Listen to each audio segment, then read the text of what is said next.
Welcome to Politics Done Right. I am your host, Egberto Williams. This is the progressive program that will take the mystery out of politics. This is the program that will encourage you to make sure government becomes we the people. Whether you are liberal, conservative, or otherwise, you get to air your point of view. Remember, you can also send me a tweet to EGBERTOWILLIES.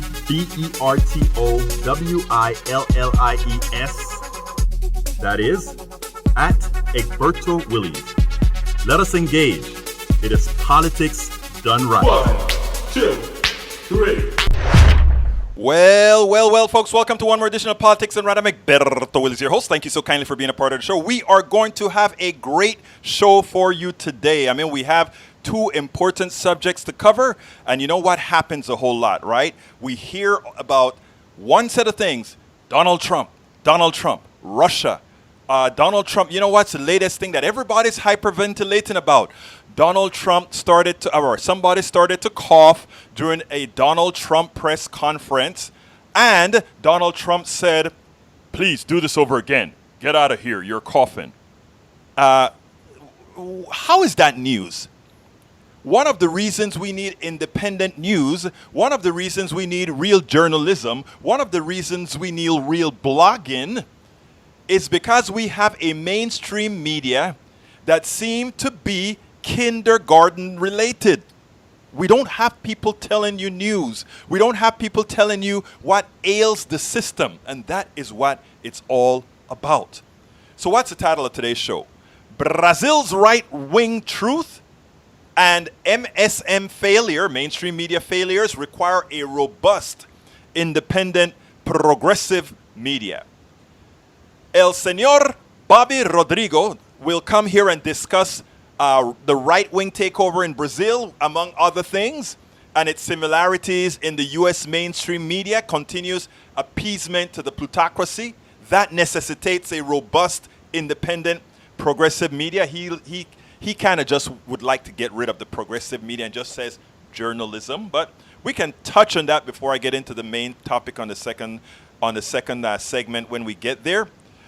But anyhow, Bobby Rodrigo, Coffee Party board member, discusses a subject seldom discussed in the American mainstream media, even as it presents a stability issue in Latin America and beyond. We will talk about Brazil in segment 1. Segment 2, we'll discuss a clip from Chuck Todd on Meet the Press that presents mainstream media's behavior that has us in the position that we are in right now.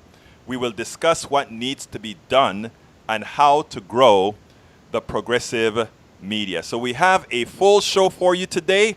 And most importantly, I have a friend on. This is a special guy. He's not a progressive guy like I am, but it shows you what you can do when you have mutual respect in issues. You can discuss issues because out of that, you get better results. You get what I call optimal results. So without further ado, political activist, independent journalist, blogger, and radio host, master of I Take Liberty with My Coffee.com, which you must visit, I Take Liberty with My Coffee.com. We have none other than El Señor Bobby Rodrigo. How are you doing, Señor Rodrigo? I'm good, Egberto. How are you doing today? It's always nice to sit down with you, my friend. Well, it's great to have you here. We have a whole lot to talk about, and actually I'm going to make you kind of lead this part of the show because you've been a little bit more involved with what the journalist from Vox has been doing. I can't remember what's his name. Actually, it was Glenn Greenwald. Greenwald actually had released a to give your audience a little background. So I guess it's now 4 or 5 days ago. The Intercept and Glenn Greenwald did a file dump, similar to what happened with the Snowden file dump. Very similar, actually. Exactly. It's actually just as big. And these are important because essentially you have a whistleblower, or in this case, multiple whistleblowers in a situation involving government behavior. So as is Greenwald's expertise, Scahill's expertise. One of the reasons why The Intercept was put together is they went and started to dissect the file dump on the basis of what was going on in Brazil, because there have been questions about a number of aspects. Because you had Brazil is interesting for a lot of reasons, but you had a president, a very, very popular president, that Lula was right, which had been term limited out, and then of course at the next election, so there's a space. So actually, apparently, he could run again. So his popularity was immense. It wasn't even close. He was something like 70-80%. He was going to win if he ran. Bottom line. So there was what apparently at the time, and what they stated adamantly, an investigation into behavior by him that was alleged to be criminal, and ultimately he was charged, convicted, and he is in prison right now. So there was a very famous now judge, I believe his name is Mauro, I want to say. Mauro, a very famous judge and a very famous prosecutor, and they became famous because of this case. And they insisted that they were remaining objective and honest, and had an integrity, and the information that they were investigating, and that happened naturally in an investigation, and it was an honest exercise of their office. Well, unfortunately, that turns out not to be true. So, and explain what happened, because I mean it just shows you how dirty things are, and I mean I think I see a lot of similarities, but go ahead. Well, there's plenty of similarities. I mentioned that it was similar to Snowden's dump, and people need to realize this, particularly your audience, which is the majority of your audience, progressive, is Snowden's dump happened during Barack Obama's presidency.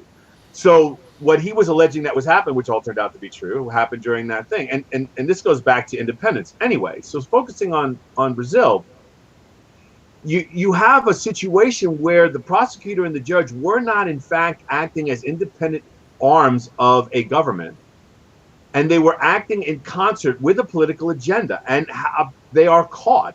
And you have to understand that politically, there's not a lot of people that like Greenwald or journalists in general who decide to criticize, honestly, with facts, a particular party or person in a party, because of the way that we have shifted our journalism, presentation, argument, whatever.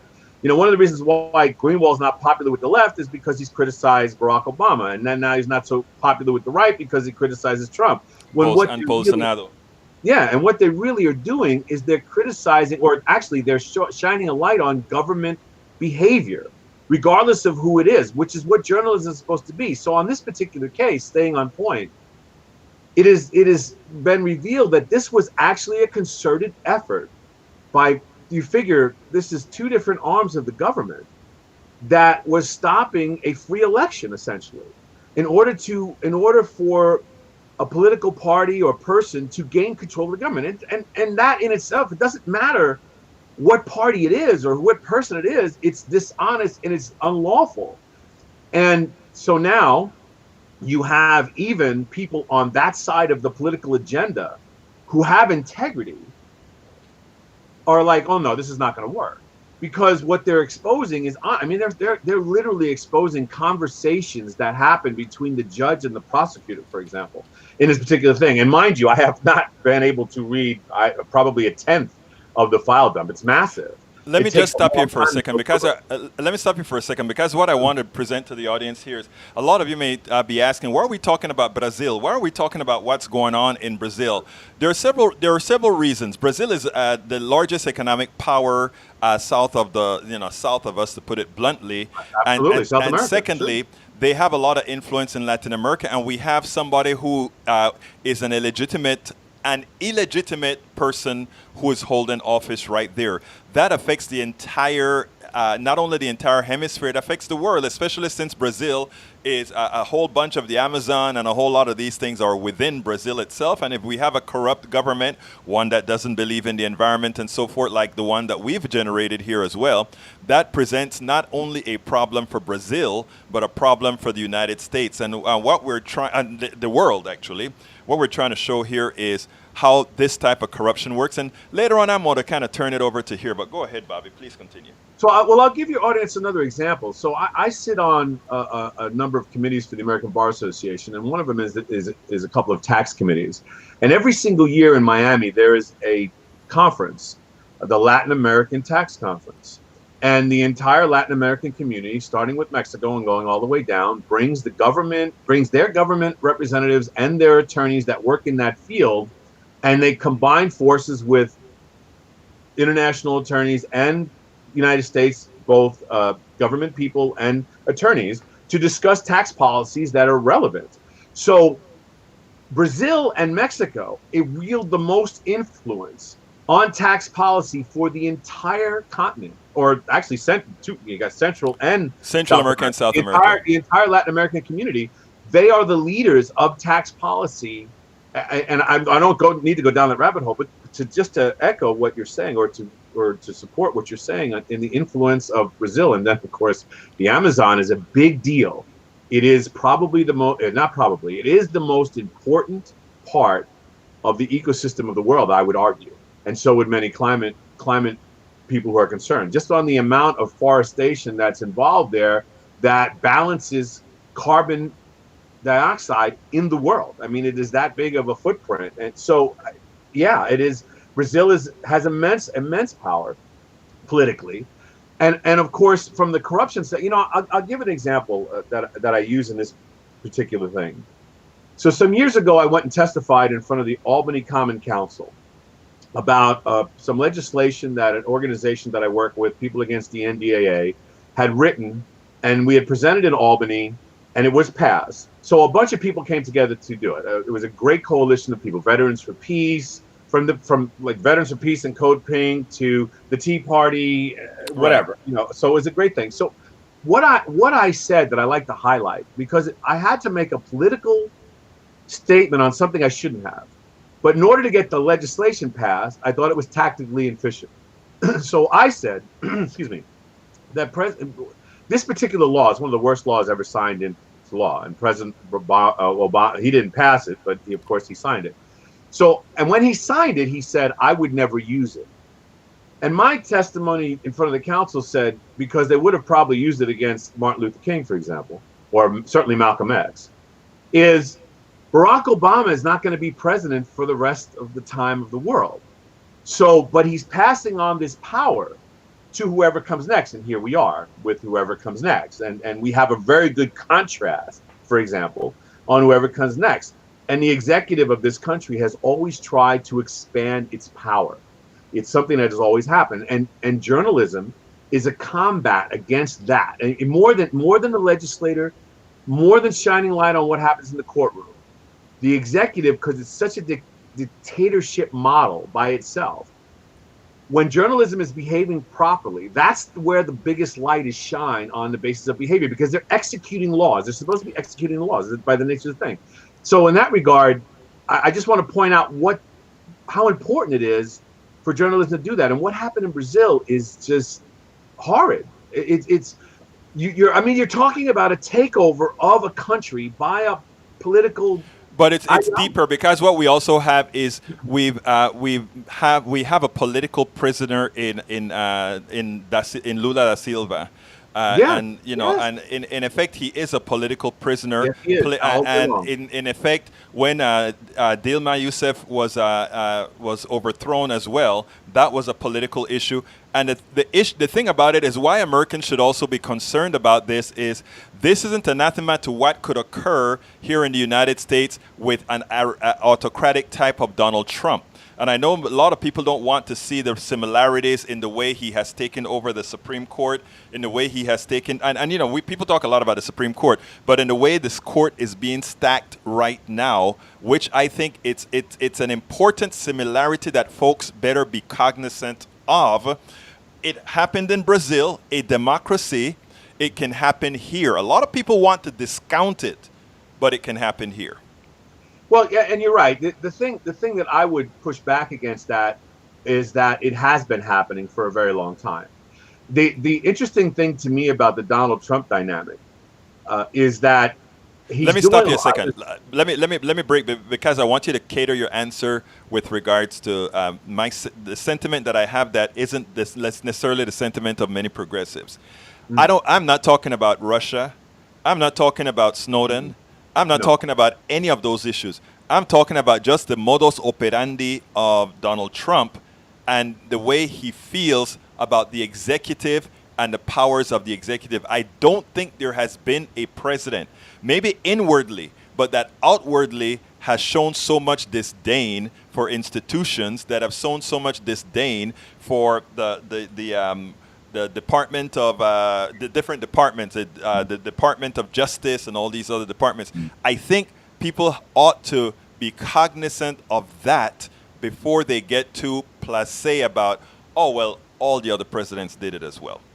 Well, and I agree and disagree to some degree. I mean, Nixon was horrid. I mean, Nixon went on television and said, "I can do it because I'm the president of the United States." And guess what? Donald Trump just did that with in a kind of a quasi manner with Stephanopoulos. But when it comes to and so here's to me the difference. Donald Trump is just blunt about it and doesn't care that he's doing it and doesn't mind exposing it. I mean, to me that is the significant difference. But when you look at, for example, executive orders, no one wrote more executive orders than FDR ever. True. And you must remember that FDR put Japanese and Italian and German Americans in concentration camps. Right. You know, so and yet, as a progressive, for example, and not saying you're wrong, I'm just saying as a progressive, you have reasons to applaud some of FDR's things. Let me stop you, Bobby. You are so right, Bobby. You are so absolutely right that progressives have a tendency to deny certain parts of our history with regards to somebody we consider progressive, especially if these are things that are dealing with race or other issues, because to the vast majority of progressives, well, it's just that little thing when it isn't. Well, I would say to you that the parties do that in general. I mean, all parties do that. But the reason I'm saying, the reason I hold that more against progressives is because we are progressives. Good point. But you know me and the progressive thing. I don't believe that progressives today are true progressives unless they believe in peace first. Because to me, I'm with you there. I'm with you there. I mean, I think it's I grew up in New York in the '60s, and progressive politics was always about peace first, and then you went. I mean, no matter where you went, because peace solves so much. It pretty much solves everything when it gets right down to it. And we all know, particularly with the war on drugs and all the declassified documents, that Nixon went out of his way to stomp on the anti-war movement with the drug war. I mean, that was one of the targets of it, for example. And you look at it's a great example on when you I have nicknames for everybody. So Saint Reagan, the conservative answer to JFK, and so they ignore the things that happened. I mean, Ronald Reagan is the reason I became an activist. I mean, when it comes right down to it, I mean, the stuff that I saw personally working for the man was horrid. So it's a party thing, and it goes right back to when you go to journalism. So when I was getting ready for the show, I was doing a little research, and just to remind myself on why I hate mainstream media, for example. Mm-hmm. And you look at Tucker and Rachel, who pretty much are leading that aspect right now on cable television. Well, from a journalist standpoint, Rachel has absolutely no cred in the journalistic world, in her history. I mean, all you have to do is look her up. She has no cred as a journalist. Doesn't mean she's lying. That's not what the point is. The point is, and same thing with Tucker. Now, Tucker has a little bit, but these people Let me stop you there. I know, I understand what you mean by cred, but explain to my audience, because that statement on its own right could be taken incorrectly. Sure, right, and I agree with right. So let me elaborate a little bit. So what a journalist to me is like, for example, well, Scahill is a great example, or Taibbi or somebody. They get into the weeds. They do the work themselves. Boots on the ground.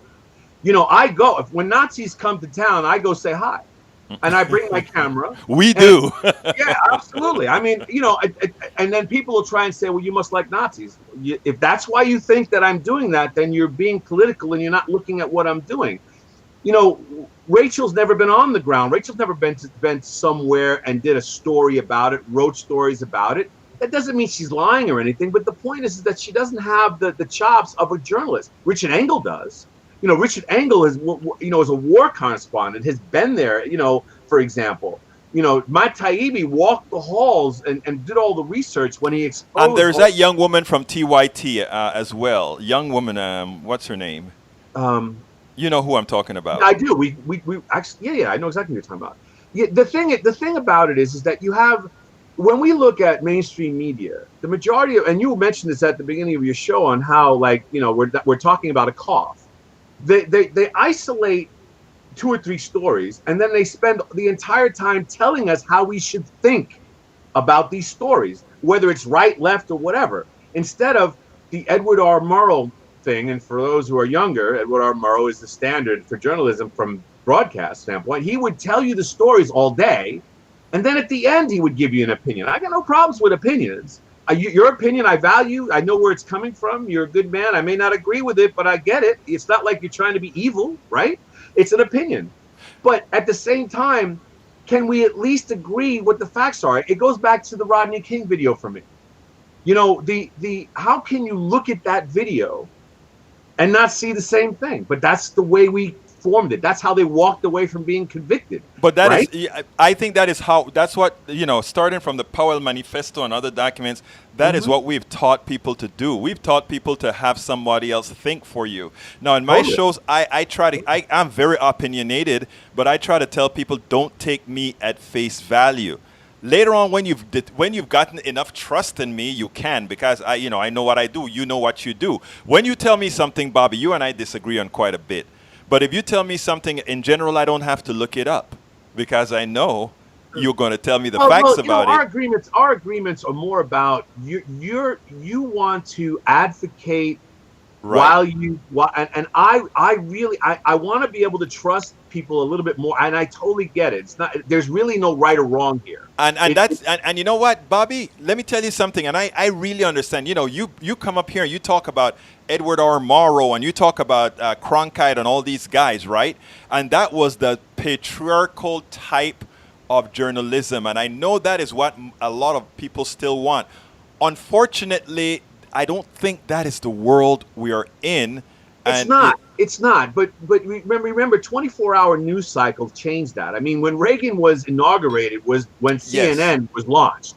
Yes. And everything now is about who's first and most of our media, mainstream or otherwise, the New York Times, Washington Post, everybody. Well, if you really read their stuff, I watch zero television news. I don't care who it is. I'll watch videos of stuff. But I read everything. Now, when you have what they're doing is they're saying the New York Times reported, the Hill reported, the Washington Post reported. Nobody's doing their own work. When I was doing the work with Puerto Rico, totally to me it reminded me of this while I was in that deep hole that I was in. So we're getting ready to fly over to Puerto Rico in a private plane, and we're doing a doctor to doctor transport of medical supplies. The plane was actually paid for by Ellen DeGeneres. She gave a $54,000 check to Bethany Frankel, who was my partner on the thing, et cetera, et cetera. So it was an $18,000 plane. So I had to invite ABC News Miami to go on the plane in order for them to do an accurate report, because they wouldn't pay for it to go over there themselves and do it. Right. And now this is before anybody was reporting deaths. And at this report, they interviewed doctors on the runway outside the plane that I brought them on. And that doctor said there was a lot of people dead. I saw them myself. And they never went and did this on myself. It's mind-boggling to me how much they don't do on the ground. It's almost like a lazy profession though it's different. It's a lot of reasons that Right, that but let me kind of add a corollary to what you're saying there, because I agree with all that you're saying. Now, as far as my reporting is concerned, I'm going to look at Scahill, I'm going to look at all these guys, and I'm going to put it together, and I'm going to try to filter it as well. I do the original reporting I do is whenever we do activism work, or tomorrow I'm going to interview somebody on social on criminal justice who was a woman who was in jail for a while, and we're going to that is going to be all original. But one of the things that I want to tell you is, I mean, you say you don't watch TV, right? Believe it or not, I want you to start watching TV. No, Now, let me tell you hell why. no. Let me tell you why. Let me tell you why. Because I have several computers here, and I have one computer connected to a machine a little computer system that can pipe several channels in at the same time. And the reason I do that, Bobby, is the following. If I'm going to talk to the audience, right, I need to know what it is that's actually framing them. What is it that's actually talking to them?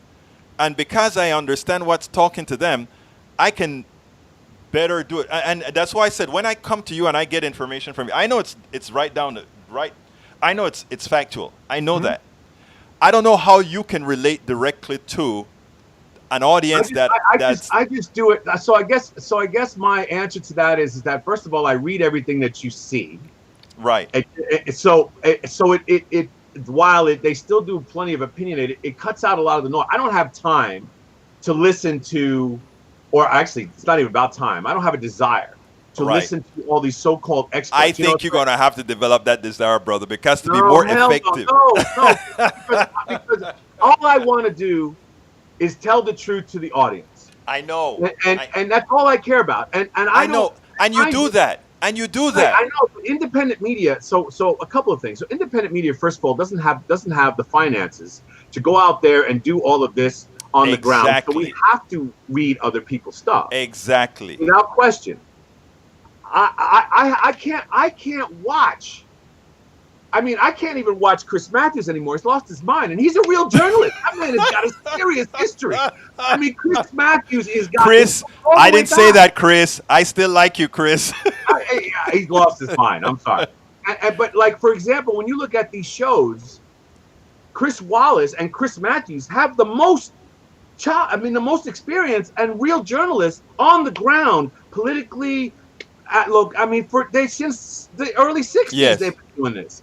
And yet they both. I mean, Wallace is kind of still a little balanced, but Matthews has lost his mind.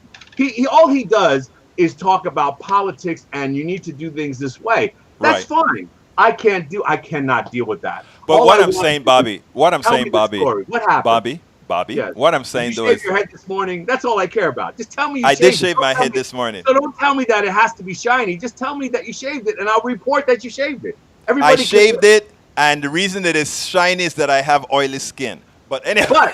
But I don't have to tell people Egberto shaved his head, and you have to like it because I just want to tell him that you shaved your head. There should be nothing wrong with that. I got it. Let me tell you where let me tell you where I think we divide. You are a journalist for me. In other words, I will learn certain things that I would not otherwise had known from reading your stuff. Okay? I have to listen, but I think of myself more as an interface between reality and what people are listening and what's programming or tempering people.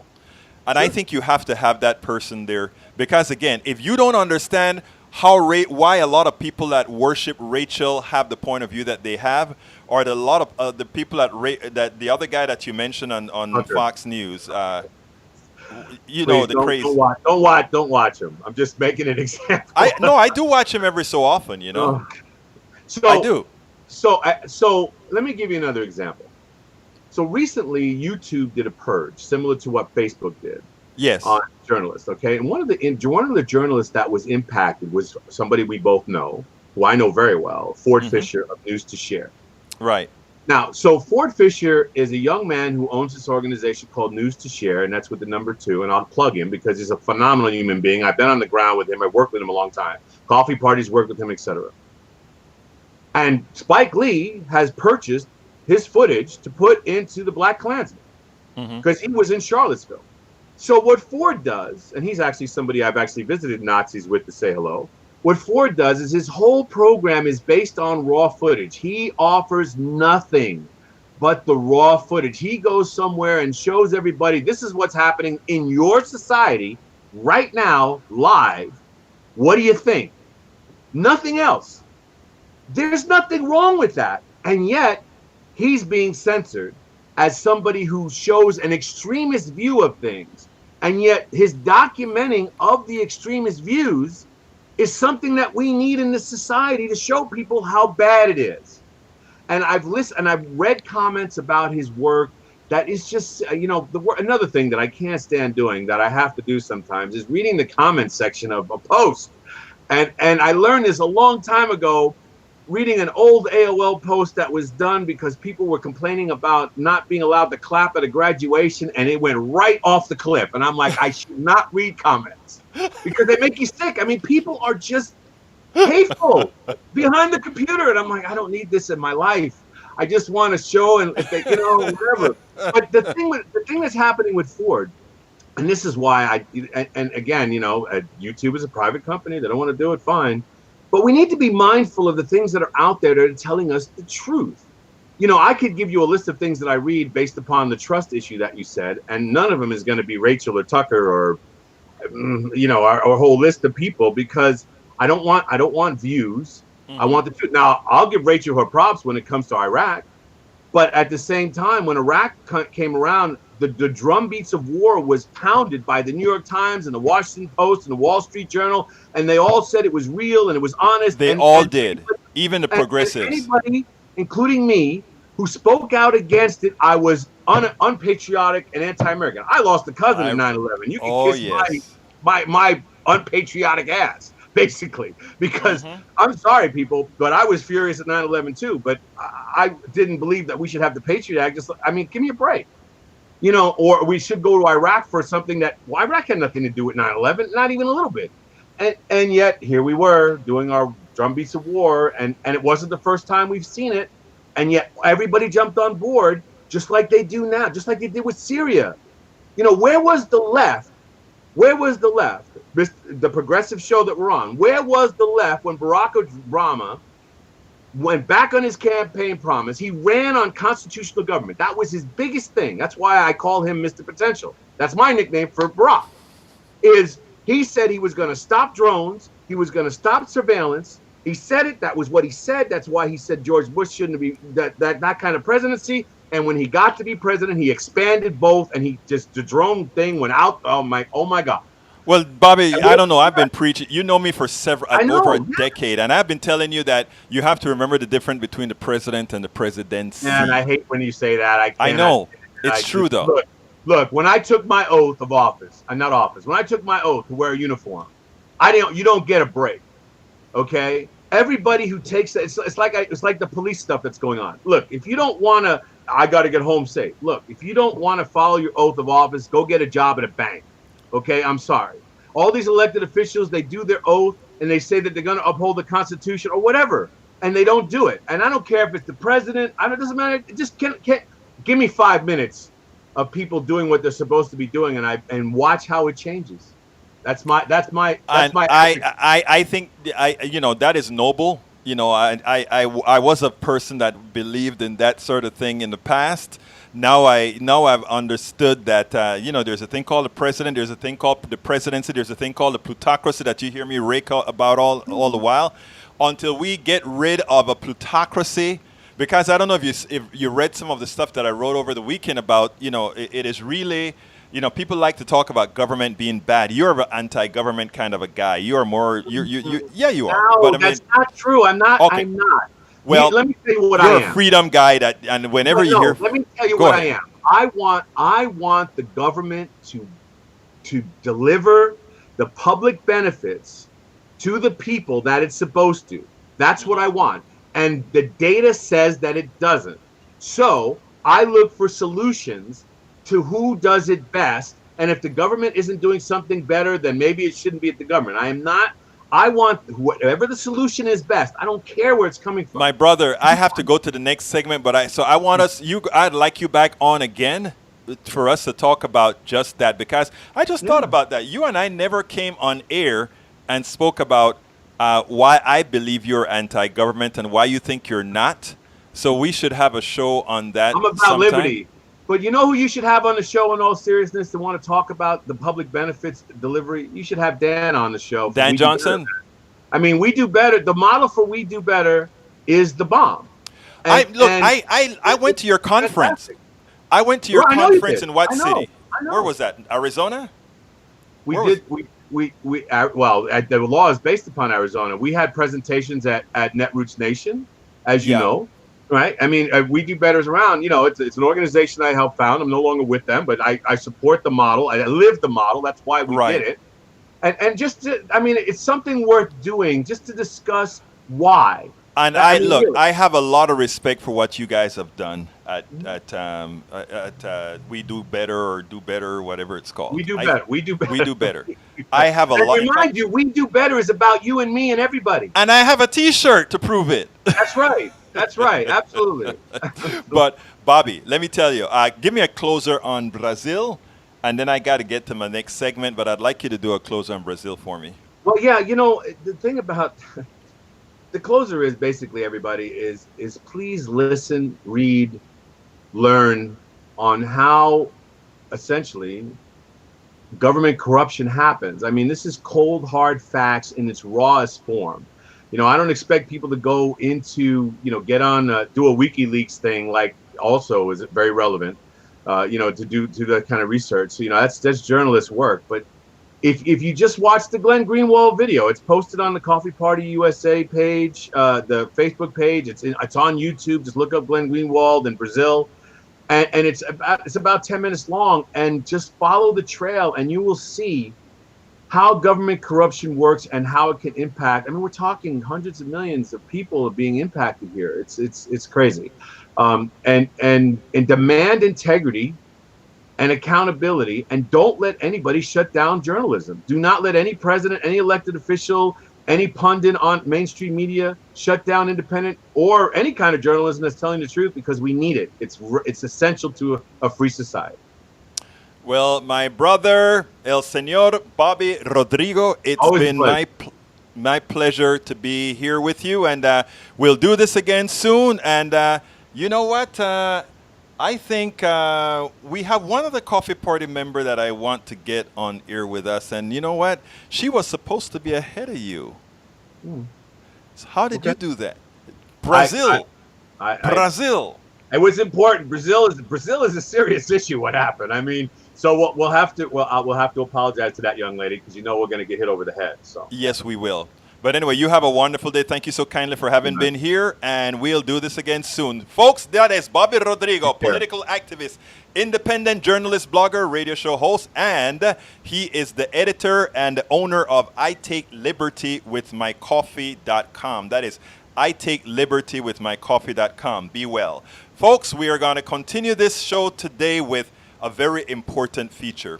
But before I get into the feature, before I get into what Chuck Todd did yesterday that proved the real necessity, the need for independent media, I want to do my spill. I have to go ahead and say, folks, please remember to support progressive independent media. Support independent progressive media. There are several ways you can support our show. You can subscribe, you can donate, or you can shop. And what I did is I created this little banner here that says if you want to subscribe, which is what we want, we'd like all of you to subscribe. Go to patreon.com/politics done right. Again, that is Patreon, patreon.com/politics done right. If you just want to contribute to the show, go to politicsdoneright.com/donate. politicsdoneright.com/donate, or just go to politicsdoneright.com and you click the donate button.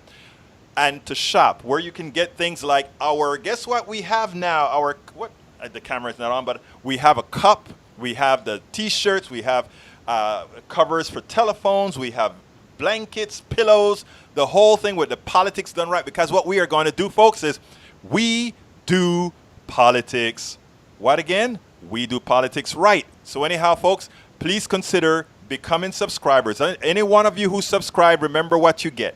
You go ahead and you go. We provide you with As I See It: Class Warfare, the only resort to right-wing doom, which is a book that I've written about how the economy works, how if you want to know how the economy functions and the different ills that we have within, that is the book. You get all of my books to read online. There's As I See It: Class Warfare, the only resort to right-wing doom. And of course, I've had my health issues that's been solved, and I've written about how that is. And the other day a guy said, "Brother, what do you do selling a weight loss book on a political show?" And I'm like, look, activists get sick too, and a lot of us are not in the best health. And if I can go ahead and say, hey, do this and make a few dollars to maintain the show, it is something worth doing it, and that's why I have the show. And of course, I'm currently writing.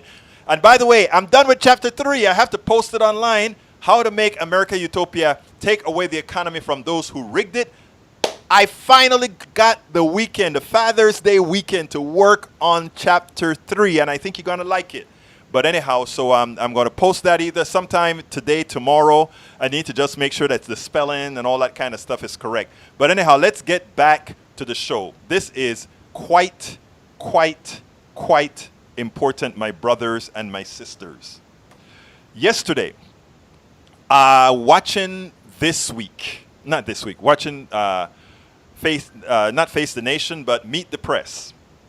Meet the Press, I must be honest with you, I was quite irate. And those of you who know me know that I don't show emotions all that much other than the rabid desire to make sure that progressivity or progressiveness is moved forward.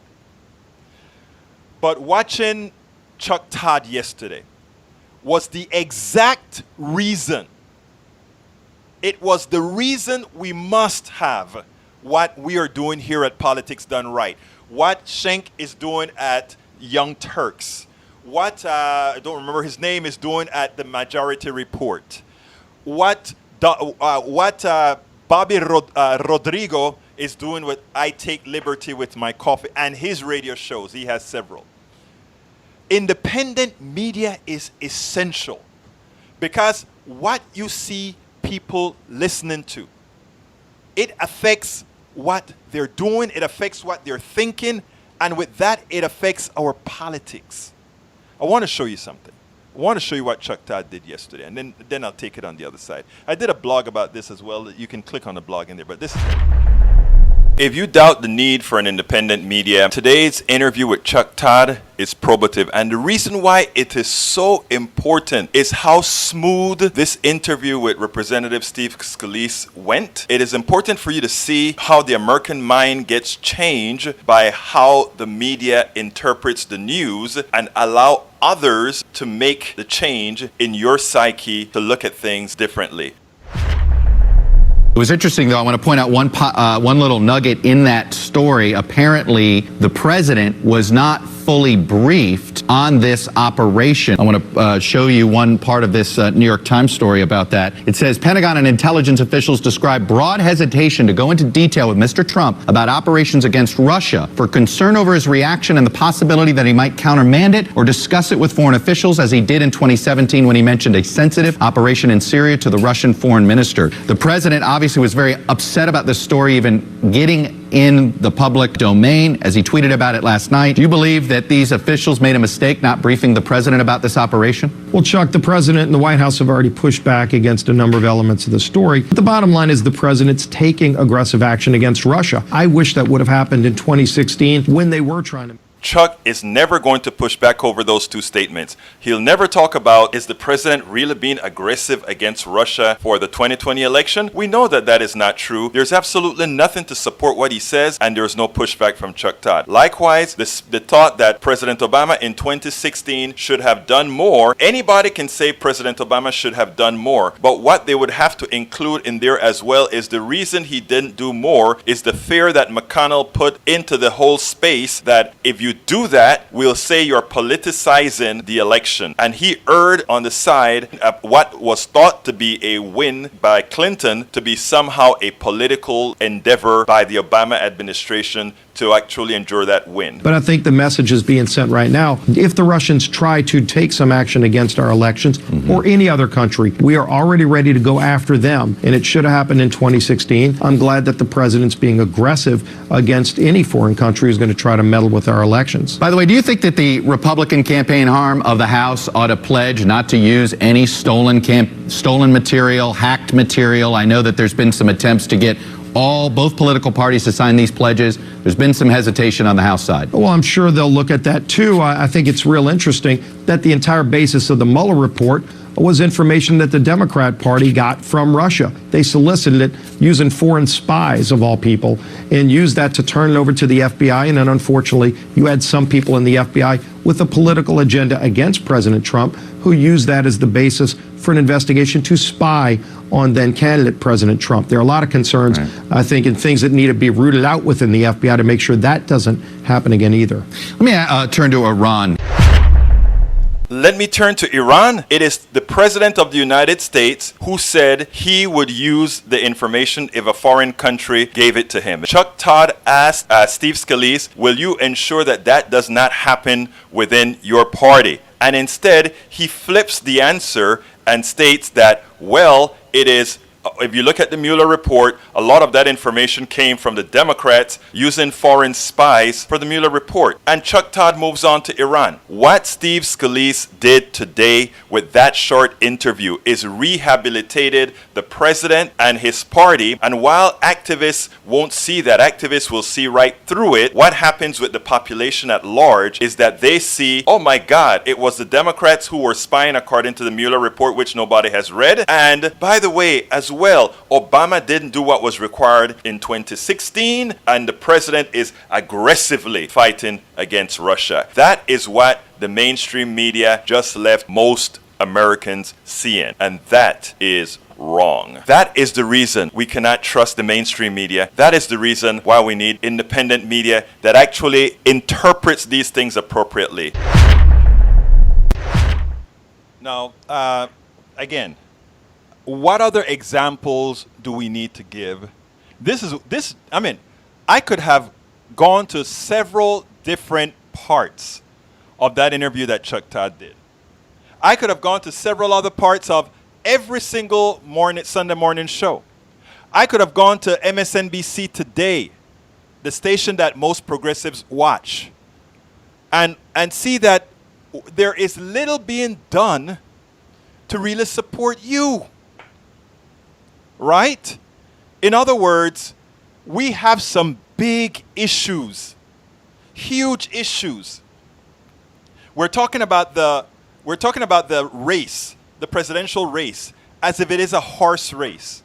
We're not talking about, well, Elizabeth Warren's points are these. Elizabeth Warren believes X, Y, Z, and this is what she's going to go out there and put as her platform. And Buttigieg is going to say this. And of course, we have Biden who's going to say this. And let's go ahead and contrast these. We don't have people sitting down on TV and saying, let's enumerate all what these different Democrats stand for. And after we see what these different Democrats stand for, we can decide and say, okay, we do our matrix and we figure out what is more plausible for the different parts or the different factions of the party. We don't do that. Which, if you are going to be picking the preferable candidate, that is what you want. But instead, we may go through yet another iteration. Let me ask you something. Whenever Democrats are in power, meaning with the presidency, and we have spending, we hear all of the times about a budget that is completely out of control. A budget that is completely out of control. And now, you're right, Rene Perpetua says, yeah, but the information is online. You're right, Rene, but you know, somebody like yourself, Rene, you go ahead and you investigate. Unfortunately, most Americans do not. Most Americans do not. And so if we don't have a media that, again, they're tired, they're busy, they're doing a whole lot of stuff. They don't have the time to do it. And that's why we try to simplify some of the things that we put out there. Vinny said all those people stood up and applauded with Trump against Bernie. Yeah, they did. They did. The whole Trump nonsense is that, and I'm reading from both YouTube and Facebook. Rene said there's no fighting. Let's see, sad but true. You're right about that, Rene. We also have Vinny, who says he sold weapons to Ukraine. He's attacked Syria. He given the Golan Heights to Israel. He's now going to attack Iran, another ally of Iran. I think he means another ally of Israel. Or no, well, I understand. Iraq is what you wanted to say. Now, it is amazing. It is amazing. So there's much to talk about. And when I talk about independent media, why we are necessary, and it's not only politics done right. It's not only TYT. It's not only Tom Hartman. Today, I listen to Tom Hartman for about an hour every day while I'm preparing the blog and so forth. He has you can stream Tom Hartman from Facebook as well. And Tom Hartman is out there. And Tom Hartman is at Speech TV. And Tom Hartman is saying, we had to extend our fund drive for another week. And he said, guys, we're not even at 50%. And we understand why.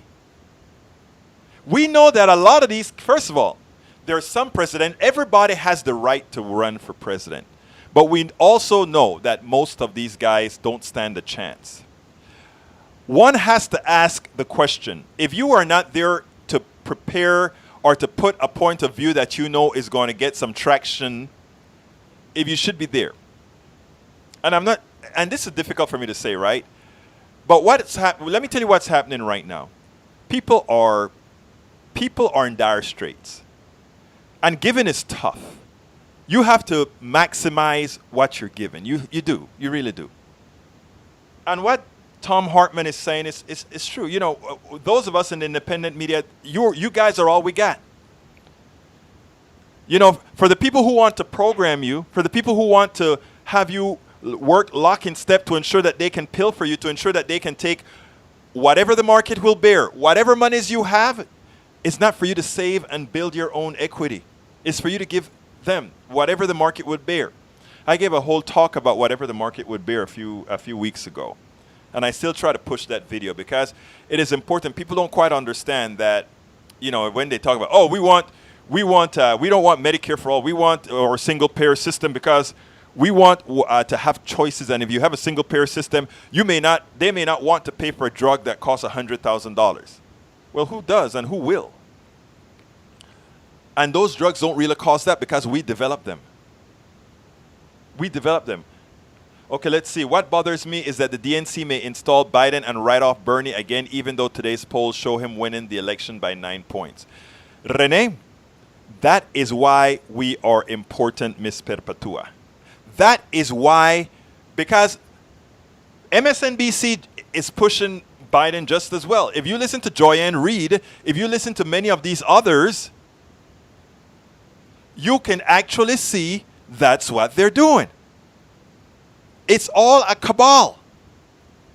The only option you've got is people who are going to reach enough people, the Tim Blacks of the world, the Majority Reports of the world, the TYTs of the world, all of us that are out there saying, hey, there is a better way. And we don't have to go by what the establishment says. We still have a democracy.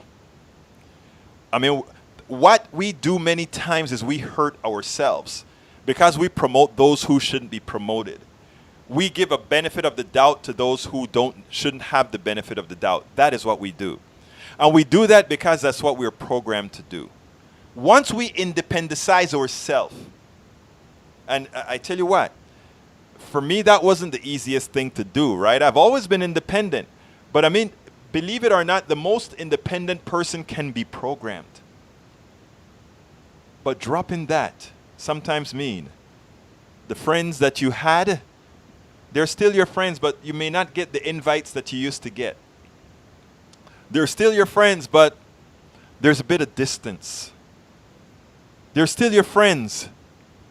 But, you know, Rene, as far as him running as an independent, the math just isn't. Bernie would never have run as a Democrat if the math was there for an independent run.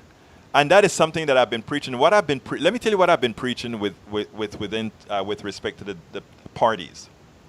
Those of us who think the party doesn't represent them, we need to get into the party most appropriate to us. Yes, it is. More appropriate to us, and change that party. And I've seen that done within. I'm slowly watching that done within the Democratic Party, as we have people like Ayanna Presley, Ariana Presley, and we have Tlaib, Rashida Tlaib, and of course we have our AOC, one of our favorites, and Ilhan Omar. All these folks are doing exactly that. They're changing it from within. And yes, they're getting a lot of pushback, but they're changing it from within. We're coming up close to the end of the show, and I need to do one more push, folks. I want to ask you, please, please, please, I ask you so kindly, please support progressive media. And there are several ways you can support us. In the case of Politics Done Right, you can go to our Patreon. We need, to be frank, we need over 1,000 members to make us continue our viability. So I ask you, little contributions. Please go to patreon.com. Become subscribers. It's inexpensive. patreon.com/politics done right.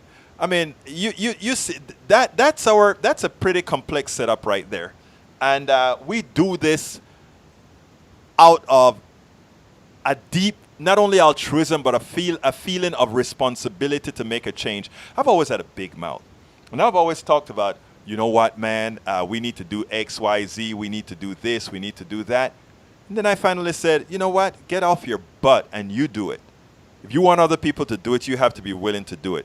If you want to go ahead and subscribe, go to patreon.com/politics done right, as it's shown on the screen. Go to donate. If you want to donate, go to politicsdoneright.com/donate. And if you want to shop, which we have some good stuff, please go ahead and shop at our store. Get some T-shirts. Put some T-shirts on your friends. Do that to help out the show so that we can continue doing this. Look, we're not only here sitting down in the studio. We're going to be going out there to Netroots, and I got to show you the new format, the new flats that we're going to have, the new banner that we're going to have out there at Netroots. When I think that it should be coming in sometime this week. When that comes in, you're going to be the first to see it. I promise you that. But in the interim, folks, we do need your support. So please go to patreon.com/politics done right. What do you get for that? Well, you get a chance to read all my books online. It's yours online. By the way, you can get As I See It, Class Warfare, The Only Resort to Right-Wing Doom at Amazon.com as well. You can get How to Lose Weight and Be Fit, Lower Your Blood Pressure, Live Healthy. You can also get that at Amazon.com. And all these things, all these proceeds go to help keep this program on air. I mean, it is expensive, flying to Philly to interview all those folks at Netroots Nation. The politicians are going to be there, all the activists. We're going to have over 4,000 people out there, and we're going to be pulling in quite a few of them to the studio and bringing that to you. Our contributors, the people who subscribed, we'll make sure to have special goodies for the people who are subscribers, just as an incentive to subscribe. Look, we want to bring this to everybody, but we need subscribers. We do need subscribers, so I'm asking you so kindly. And of course, we also have a GoFundMe to get some new equipment. It's what I call our capital expenses that we need to get. Right now, some of the processing of the videos take a long time. Time is of essence, and the amount of time that I'm spending processing videos, I could be doing some other research. I'm having to do research, write a book at the same time. So I'm saying if we can get some more equipment in here, faster equipment, we can, and I have a GoFundMe to do that, we can actually get things done faster, and we can actually bring quite a bit more to you. So I'm asking you so kindly. There are the links again. Go to patreon.com/politics done right to subscribe. Go to politicsdoneright.com/donate to donate, or shop at store.politicsdoneright.com. There it is on the screen. Copy paste that screen and send to your friends and say, please, we have independent media and folks that are doing the work necessary for us to really make the change that we need to make. We're at the end of the program, folks. I want to thank you so kindly. I appreciate all of you. I don't care from what political spectrum you are, because if you are giving me the honor to listen to what I have to say, If you're giving me your ears, if you're giving me your eyeballs, and you're telling me, you're giving me that opportunity to have a conversation that could possibly make a difference in what we're doing, I honor that. It is important, and you know, you heard me talking to Bobby earlier with respect to why I watch the programs that I watch, why I watch TV, and what other people are watching. Is because I have to. If I intend to try to help folks change, I have to understand what it is that in effect is making them think the way that they do. Sometimes correctly, sometimes we know incorrectly. I thank you so kindly for spending this time with me. My name is Egberto Willies. This is Politics Done Right. And you know how I end this program. I am what? Out!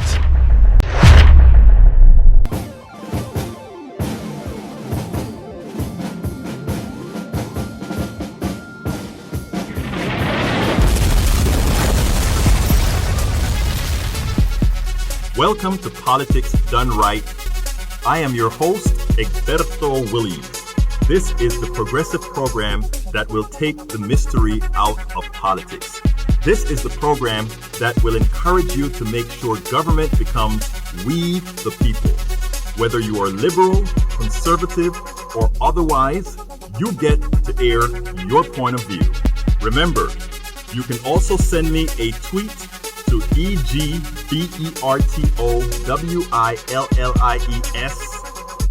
That is, at Egberto Willies. Let us engage. It is Politics Done Right. 1, 2, 3.